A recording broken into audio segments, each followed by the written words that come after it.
నమస్తే, welcome to story board.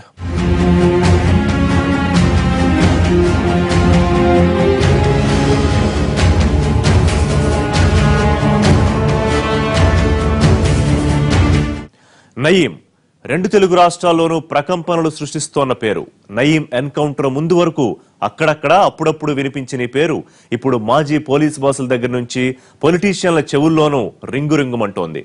ఎస్ఐల నుంచి ఐపీఎస్ల వరకు, ఎమ్మెల్యేల నుంచి జర్నలిస్టుల వరకు ప్రతి ఒక్కరి గుండెల్లో గుబులు పుట్టిస్తోంది.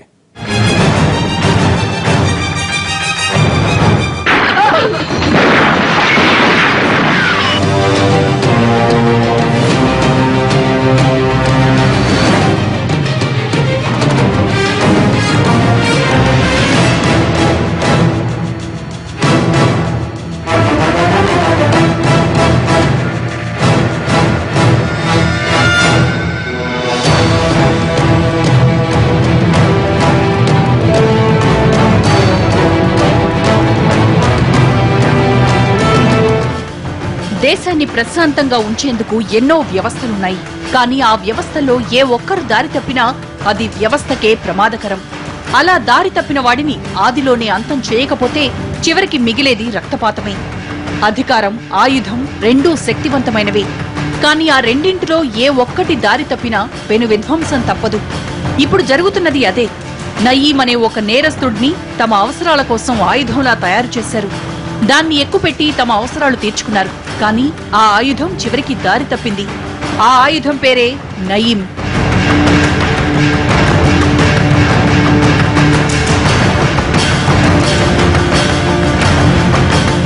అవును, నయీం ఒక అక్రమ ఆయుధం. దాన్ని తయారు చేసింది రాజ్యాంగబద్ధ వ్యవస్థలో భాగమైన వ్యక్తులే. వాళ్లే ఈ ఆయుధాన్ని తయారు చేశారు. వ్యవస్థకు వ్యతిరేకంగా ఉన్న వారిని పట్టుకోవడానికి వాడుకున్నారు. నయీం ఒక నేరస్తుడని తెలిసినా తమ అవసరాలకు వాడుకున్నారు. మాజీ నక్సల్ అయిన నయీంను వాడుకుని కోవర్ట్ ఆపరేషన్లు నిర్వహించారు. నయీం నుంచి సమాచారం సేకరించి కొందరు మావోయిస్టు పెద్ద తలకాయలను కూడా లేపేశారు. ఇదెవరో చెప్తున్న మాట కాదు, సాక్షాత్తు పోలీస్ బాస్లు, మాజీ పోలీస్ ఉన్నతాధికారులే చెబుతున్న మాట. నాకు తెలిసినంత వరకు ex Naxalite turned into this goondagiri. అందుకని అక్కడంతా he has become a nuisance and ఇలాగూ ల్యాండ్స్ థ్రెటనింగ్ చేయడం ఇలాంటివన్నీ. మీరు rightly said is a gangster, is not even a Maoist. అంత సీరియస్ హీనస్ అఫెన్స్లో ఉన్న వాళ్ళని మరి ఇంతవరకు వదిలిపెట్టడం అనేది పోలీస్ ఎఫిషియన్సీకి పెద్ద కొలంచానం ఇచ్చింది. I also doubt. ముళ్ళును ముళ్ళుతోనే తీయాలి, నిజమే. కానీ అదే ముళ్ళు చివరికి మన కంట్లో కూడా గుచ్చుకుంటుందన్న వాస్తవాన్ని మాత్రం మన పోలీసులు మర్చిపోయినట్లున్నారు. కానీ ఇక్కడ అదే జరిగింది. నయీంను వాడుకుని మావోయిస్టులను మట్టుబెట్టారు. సరే, ఇందులో కొన్నిసార్లు నయీం ఇచ్చిన సమాచారాన్ని వాడుకుంటే, కొన్నిసార్లు ప్రత్యక్షంగా నయీంనే వాడుకున్నారు. నయీంతోనే కొందరు మావోయిస్టులను చంపించారన్న ఆరోపణలున్నాయి. ఇక్కడ ట్విస్ట్ ఏంటంటే, ఈ నేరాలన్నింటిలోనూ నయీం పేరొక్కటే బయటకొచ్చింది తప్ప ఆ నేరస్తుడిని వాడుకున్న ఏ ఒక్క అధికారి పేరు బయటకు రాలేదు. కానీ మన ప్రొఫెషనల్ విధులు ఆడాము కదా మనం. అంటే అంత నక్సలైట్స్ గురించి ఏదైనా ఇన్ఫర్మేషన్ ఇస్తాము, దీనికి మనం వెరిఫై చేస్తాము. దీనిలో ఎంత నిజం, దీనిలో మనకి కొత్త విషయాలు దీనిలో ఉన్నాయా లేదా, లేకపోతే మనకి పాత విషయాలు ఉన్నాయి, అదే పాత విషయాలు చెప్తున్నారు, అది మనం వెరిఫై చేసి అప్పుడు మనం ఆ ఇన్ఫర్మేషన్ని ఏ విధంగా మనం యూజ్ చేయాలి అది ప్రొఫెషనల్ మేనర్లో మనం డీల్ చేసాము. మన టీంకి కొంత అదే ఇది ఇస్తాము, కొంత అమౌంట్ ఇస్తాము, అది ఇన్ఫర్మేషన్ సేకరించాలి. వాళ్ళు దీంతో ఎట్లా ఇన్ఫర్మేషన్ వచ్చింది, ఆ ఇన్ఫర్మేషన్కి వాల్యూ ఎంత ఉంది, ఆ దీంతో బట్టి వాళ్ళు ఇస్తారు. ఇది ఒక కరుడుగట్టిన నేరస్తుడికి పోలీసు ఉన్నతాధికారులకు మధ్య ఏళ్లకేళ్లుగా నడిచిన అవినాభావ సంబంధం. ఇదేదో ఇప్పుడిప్పుడే మొదలైన వ్యవహారం కాదు. 2000కి ముందే ఈ తరహా వ్యవహారాలు నడిచాయి. తమ చేతికి మట్టి అంటకుండా మాజీ నక్సలైట్ అన్న కోణంలో నయీంను ఇష్టానుసారం వాడేసుకున్నారు. డబ్బులిచ్చి మరీ వాడితో నేరాలు చేయించారు. ఆ తర్వాత ఆ ఆయుధమే ఎదురు తిరిగింది. కనిపించిన వాళ్ళనల్లా గురిపెట్టింది. అదే ఇప్పుడు అందరికీ ప్రమాదకరంగా మారింది.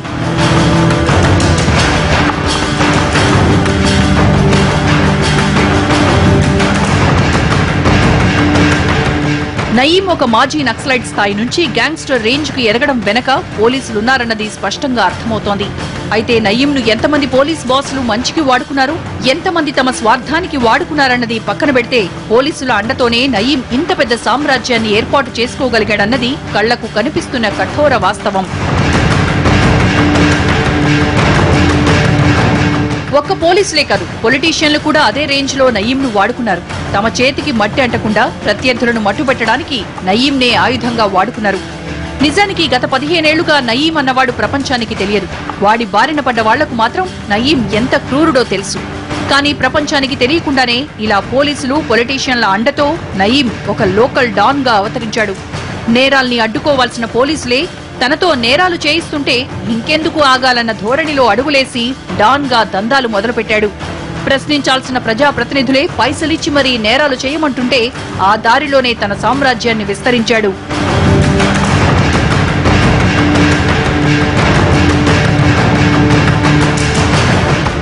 మాజీ నక్సలైట్ గా ప్రయాణం మొదలుపెట్టి నేరాలు చేసి నెత్తుటి బాటలో అడుగులేసి ఖాకీ ఖద్దరుల అండదండలతో ప్రజల ధన మాన ప్రాణాలను హరించి తనకు ఎదురులేదన్న స్థాయికి ఎదిగాడు. ఆఖరికి పోలీసుల్ని, రాజకీయ నాయకుల్ని కూడా బెదిరించే రేంజ్కి ఎదిగిపోయాడు. అంతేకాదు, ప్రత్యక్ష రాజకీయాల్లోకి కూడా వచ్చి ప్రజాప్రతినిధి అయిపోవాలని ప్రయత్నించాడు. అందుకోసం భారీగా డబ్బును జమ చేసుకున్నాడు. తన నేర ప్రయాణంలో ఎదురు లేకుండా చేసుకున్నాడు. కాసులిచ్చి కొందరిని, బెదిరించి మరికొందరిని దారికి తెచ్చుకున్నాడు. ఇలా వ్యవస్థని నాశనం చేసే స్థాయికి ఎదిగిపోవడం, తనకు అడ్డొచ్చిన ప్రజాప్రతినిధులను, పోలీసులను కూడా ఎదిరించాడు. ఇప్పటికైనా నయీంను అంతం చేయకపోతే మరింత ప్రమాదకారిగా మారిపోతాడన్న భయంతోనే ఇప్పుడు ఆ ఆయుధాన్నే అంతం చేశారన్నది స్పష్టమవుతున్న సత్యం. పోలీసులు, పొలిటీషియన్లు అక్రమంగా తయారు చేసిన నయీం అనే ఆయుధాన్ని వాళ్లే అక్రమంగా వాడుకున్నారా? అక్రమార్జన కోసం ఖాకీలు, రాజకీయ అవసరాల కోసం ఖద్దరు నేతలు నయీంను అడ్డంగా వాడుకున్నారన్న ఆరోపణలున్నాయి. అందుకే నయీం ఎన్ని నేరాలు చేస్తున్నా ఎవరూ నోరెత్తలేకపోయారా అంటే అవుననే సమాధానం చెప్పాల్సి వస్తోంది. ఇంతకీ నయీంను వాడుకున్న ఆ పెద్ద ఖాకీ చొక్కా ఎవరు? ఆ ఖద్దరు నేత ఎవరు? ఆయుధం పోలీస్ చేతిలో ఉంటే అది రక్షణ, అదే ఆయుధం నేరస్తుడి చేతిలో ఉంటే అది భక్షణ. మరి ఆ ఆయుధం పట్టుకున్న నేరస్తుడే పోలీసుల చేతిలో ఉంటే అదే నయీం. కానీ కొన్నాళ్లకు ఆ ఆయుధమే ఎదురు తిరిగింది. నయీం తనదైన స్టైల్లో దందాలు మొదలుపెట్టాడు. తాము డబ్బులిస్తే సమాచారం ఇచ్చేవాడు. నయీం సంపాదన చూసిన ఓ పెద్దసారు అక్కడి నుంచి అతన్ని తన స్వార్థానికి పావుగా వాడుకున్నారు. పోలీస్ బాసులే అండగా ఉండటంతోనే నయీం రెచ్చిపోయాడు. డీజీపీ స్థాయిలోనే తనకు అండదండలుండటంతో డాన్ రేంజ్ లో దందాలు చేశాడు. నిజానికి నయీం అంత పెద్ద నేరస్తుడిగా మారడానికి పోలీస్ బాస్లే ప్రధాన కారణమని చెప్పక తప్పదు. ఒక్క పోలీసులే కాదు, నయీం డైరీలో పోలీసుల పేర్లతో పాటు పొలిటీషియన్ల పేర్లు, జర్నలిస్టుల పేర్లు, ఇంకా చెప్పాలంటే సమాజంలో ఉన్న చాలా మంది పెద్దల పేర్లున్నాయి. ఇందులో ఓ మాజీ డీజీపీ వ్యవహారం చూస్తే వ్యవస్థకి పట్టిన మకిలి ఏ రేంజ్ లో ఉందో అర్థమవుతుంది. ఓ మాజీ డీజీపీ అండతో నయీం కోట్ల కొద్దీ ఆస్తులు కూడబెట్టడమే కాదు, పెద్దసారికి వాటాలిచ్చేవాడని తెలుస్తోంది. ఆ మాజీ డీజీపీ తన సొంత వ్యవహారాల కోసం నయీంను వాడుకుని భూదందాలు, సెటిల్మెంట్లు చేయించుకునేవాడని తెలుస్తోంది.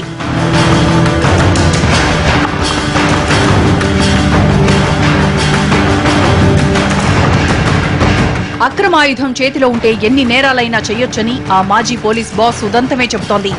నయీంకి అండగా ఉండి చాలా మంది పోలీసులు కోట్లు కూడబెట్టుకున్నారు. మరికొందరు ఉన్నత స్థానాలకు ఎదిగారు. నయీంని అడ్డంగా వాడుకున్న ఆ పోలీస్ బాస్ రాజకీయాల్లోనూ ఓ రాయేశారు. నయీంను పోలీస్ ఇన్ఫార్మర్ గా వాడుకుని 4 ఏళ్లలో కీలకమైన నేతల్ని మట్టుబెట్టారు. తాను నయీంను ఇన్ఫార్మర్ గా వాడుకున్నానని అప్పట్లో ఆయన ప్రభుత్వానికి చెప్పుకొచ్చారు కూడా. ఆపై ప్రమోషన్లు దక్కించుకున్నా నయీంతో సంబంధాలు వదులుకోలేదు. ఎవరికైతే ఎక్స్ట్రాక్షన్స్ కోసం బెదిరింపు కాల్స్ వస్తాయో నా పేరు మీద, వాళ్ళు వెంటనే ప్రభుత్వం దృష్టికి, పోలీసుల దృష్టికి తీసుకుపోవాలని చెప్పి నేను ప్రజలకు మరొకసారి విజ్ఞప్తి చేస్తున్నాను. అది పూర్తిగా అవాస్తవం. నయీంకు సంబంధించి ఏ రోజు కూడా రాజకీయాల్లో పోవాలనేది ఉద్దేశం ప్రస్తుతానికైతే లేదు, ముందు ముందు కూడా ఉండకపోవచ్చు. నేనైతే అలాంటిది మా కుటుంబ సంబంధికులైనా, నా దగ్గర సంబంధికులైనా ఎవరు కూడా ఈ పంచాయతీ ఎలక్షన్స్లో పాల్గొనరు. నయీం దందాని చూసి తనకు వాటా కావాలని ఆ పోలీస్ బాస్ కోరాడు. తన కోసం నయీంతో దందాలు చేయించాడు. నయీంను అడ్డం పెట్టుకుని రియల్ ఎస్టేట్ లో భారీగా లబ్ధి పొందాడు. తనతో పాటు తన భార్య పేర, 2 అల్లుళ్ల పేర భారీగా ఆస్తులు కూడబెట్టుకున్నాడు.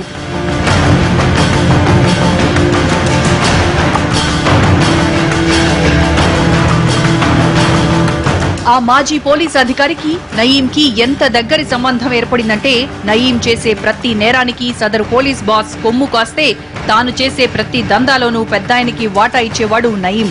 అంతేకాదు, ఆ పోలీస్ బాస్ రిటైర్మెంట్ తర్వాత రాజకీయాల్లోకి వచ్చినప్పుడు నయీమే పెద్ద ఎత్తున ఫండింగ్ చేయడంతో పాటు ప్రచారంలో కూడా పాల్గొన్నాడు. ఇంతలా ఒక పోలీస్ అధికారి ఒక నేరస్తుడిని తన స్వార్థానికి వాడుకున్నాడంటే ఈ వ్యవస్థలో ఉన్న అవస్థల్ని ఎవరు బాగు చేస్తారు చెప్పండి? మావోయిస్టుల సమాచారం కోసం వాడుకోవడం వరకు ఓకే, కోవర్టు ఆపరేషన్లు చట్ట ప్రకారమే చేసుండొచ్చు. కానీ పరిధి దాటి దందాలు చేయడం చూస్తుంటే నయీంను ఎంతమంది పోలీసులు ఇలా తమ స్వార్థానికి వాడుకున్నారో అన్న అనుమానాలు పెరుగుతున్నాయి. నయీంతో సంబంధాలున్నాయని భావిస్తున్న 10 మంది ఎస్ఐలు ఇప్పుడు సీఐలుగా, డీఎస్పీలుగా ఉన్నారు. మరి వాళ్ళందరితోనూ కలిసి ఎన్నెన్ని నేరాలు చేశాడో దర్యాప్తులో తేలాల్సి ఉంది.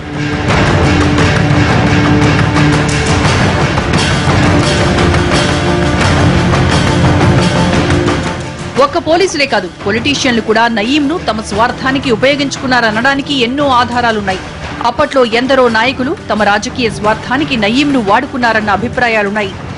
1999లో జరిగిన బెల్లి లలిత హత్యే దీనికి పెద్ద ఉదాహరణ. నయీం నక్సలైట్ల నుంచి బయటకొచ్చిన తర్వాత మావోయిస్టు పెద్ద నేతల్ని టార్గెట్ చేయడం వెనక పొలిటీషియన్ల హస్తమే కారణమన్న అనుమానాలున్నాయి.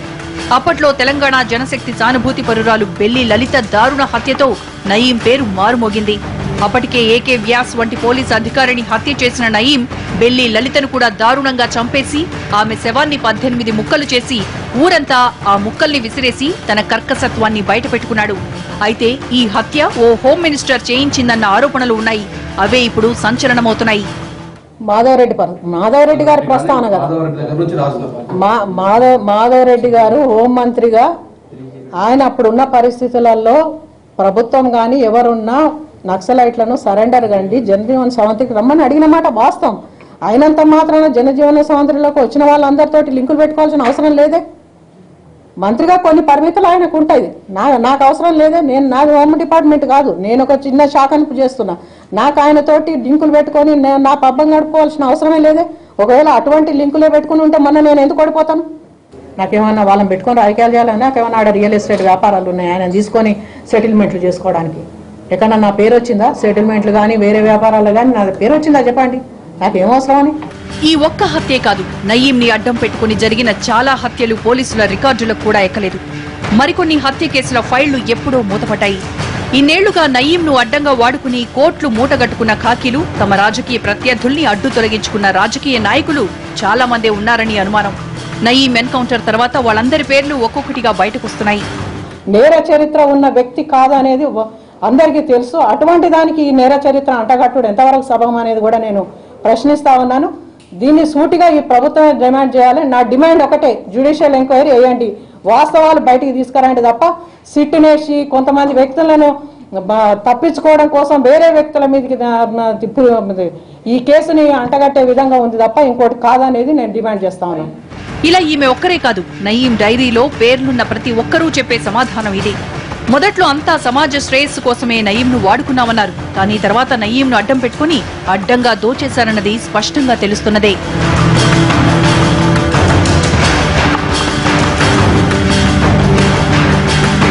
ఒకప్పుడు వ్యవస్థ అవసరాల కోసం నయీం అనే నేరస్తుడిని అక్రమాయుధంగా మార్చారు.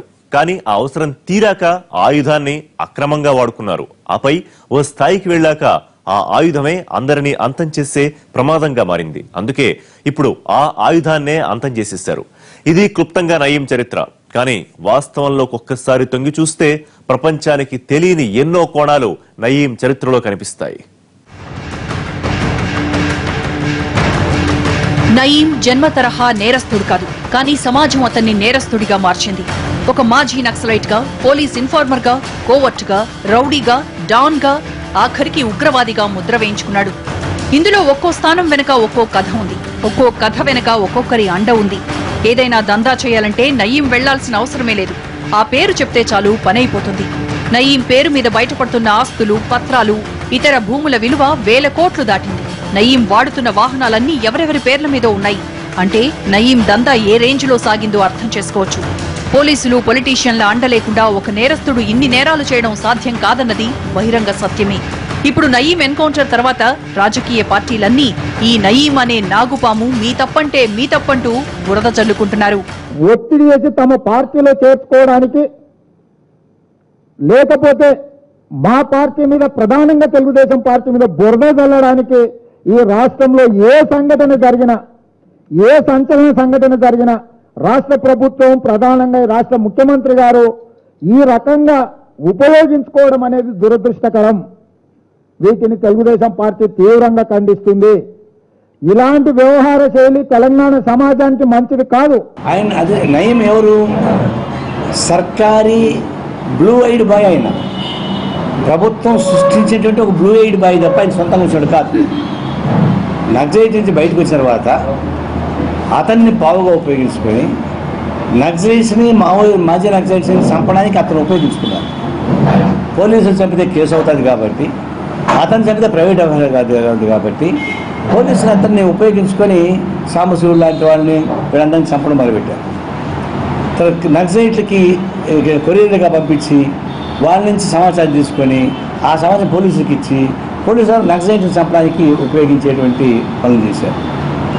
చివరికి అది ఆయన ఎంత ఒకటంత అయినట్టుగా ఎవరైతే సంఘ వ్యతిరేక శక్తులు సపోర్ట్ చేస్తారో వాళ్ళకి సమస్య వస్తుంది. భువనగిరి, నల్గొండ జిల్లాలో నయీం పేరు తెలియని వాళ్లుండరు. ఆయన లేకపోయినా నయీం పేరు చెప్పుకొని దందాలు కంప్లీట్ చేసేవాళ్లు కొల్లలున్నారు.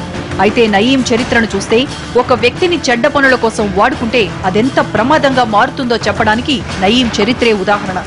నయీం దందాలన్నీ భువనగిరి కేంద్రంగా సాగినా అతని స్వస్థలం మాత్రం నల్లగొండకు సమీపంలోని కనగల్ మండలంలో ఓ కుగ్రామం. తండ్రి విద్యుత్ శాఖలో ఉద్యోగి. ఆ బదిలీలో భాగంగా నయీం భువనగిరి వచ్చారు. అక్కడ నరసింహస్వామి డిగ్రీ కాలేజ్లో బీకాం చదువుతున్న టైంలో మావోయిస్టులతో పరిచయం పెంచుకున్నాడు నయీం. స్వతహాగా నాయకత్వ లక్షణాలున్న నయీం తొలినాళ్లలో ఎస్ఎఫ్ఐ విద్యార్థి నేతగా ఉండటంతో మావోయిస్టులతో సంబంధాలు ఏర్పడ్డాయి. అలా నక్సల్ ఉద్యమం వైపు అడుగులేసిన నయీం ఆపై చోటు చేసుకున్న అనేక కారణాల వల్ల ఉద్యమం నుంచి పక్కకు తప్పుకున్నాడు.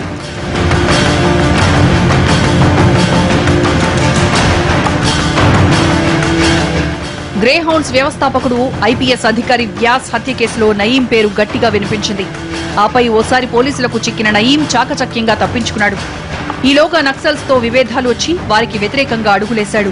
కోవర్టుగా మారి చాలా మంది పెద్ద తలకాయలనే లేపేసేందుకు పోలీసులకు సాయం చేశాడు.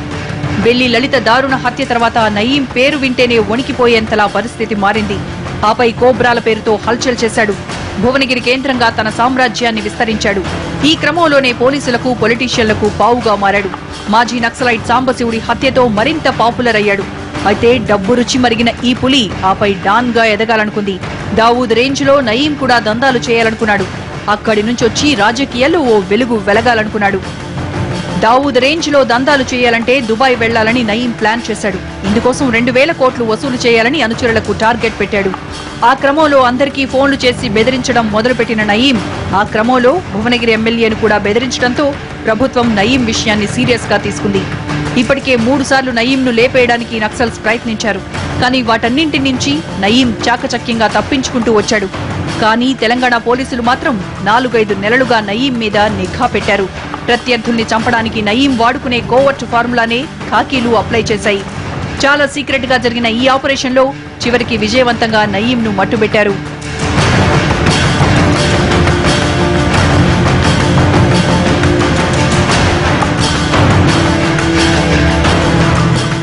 కాలచక్రంలాగా నేరచక్రం కూడా ఉందన్నది నయీం హత్య చెబుతోంది. ఒకప్పుడు పోలీసులు తయారు చేసిన ఆయుధం దారి తప్పి వాళ్లనే గురిపెట్టేసరికి ఆ పోలీసు తూటాలకే బలైంది. ప్రత్యర్థులను చంపడానికి నయీం అనుసరించే వ్యూహమే అతని అంతానికి శ్రీకారం చుట్టింది. పోలీసులే పాలు పోసి పెంచిన నయీం అనే పాము చివరికి ఎన్కౌంటర్ చేయకపోతే రాష్ట్రానికే ప్రమాదంగా మారేంత రేంజ్కి ఎదిగాడు. భువనగిరి, నల్గొండ, హైదరాబాద్, గోవా, బెంగళూరు ఇలా తన స్థావరాల్ని, స్థానాల్ని, స్థాయిని పెంచుకుంటూ పోయాడు. తనను పెంచి పోషించిన పోలీసులు, పొలిటీషియన్లపైనే గురిపెట్టేసరికి ఇలా ఎన్కౌంటర్లో బలయ్యాడు.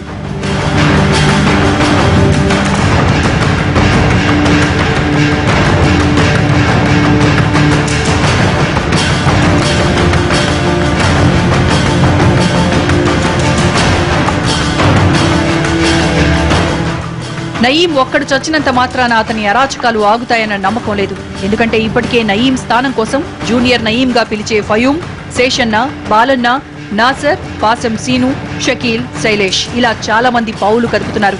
అయినా వాళ్లు కూడా ఎప్పుడో ఒకప్పుడు తూటాతోనే అంతం కాక తప్పదు. నిజానికి ఈ తరానికి నయీం చరిత్ర ఒక గుణపాఠం. ఒక ఆయుధం దారి తప్పితే దాని ప్రభావం ఏ రేంజ్ లో ఉంటుందో చెప్పే గుణపాఠం.